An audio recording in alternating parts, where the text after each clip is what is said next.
Alright guys, welcome back to Grim Reaper RC, and today in this video we're going to be comparing the Axial SCX24 to the Rc4 drive 1/24th scale Trailfinder 2. So let's get into it. Basically, these two cars are a little bit different. You guys can see that these have 0.7 tires and these have 1.0 tires.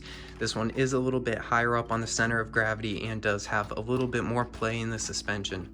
Also, the Axial Gladiator is a little bit longer than the 1/24th scale Rc4 wheel drive.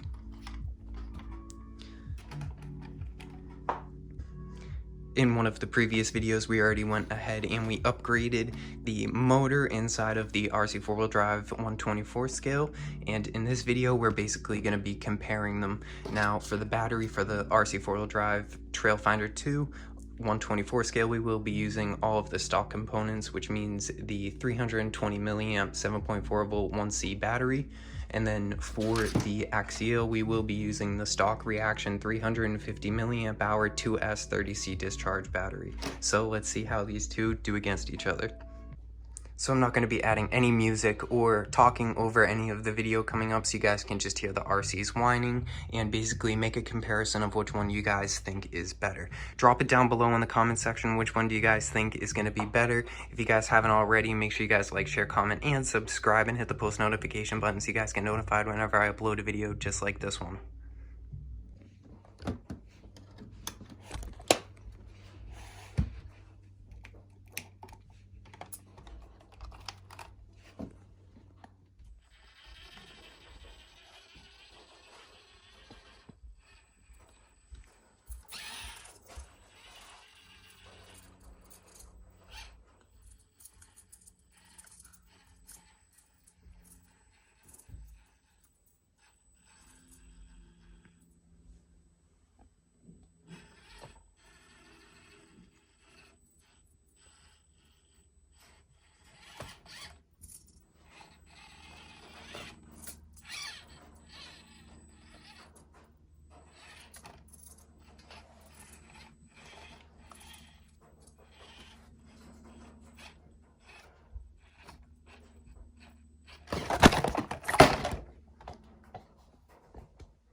Alright guys, that's basically it for Grim Reaper RC today. Don't forget to like, share, comment, subscribe, and hit the post notification button so you guys get notified whenever I upload a video just like this one. Alright guys, thanks for watching Grim Reaper RC today.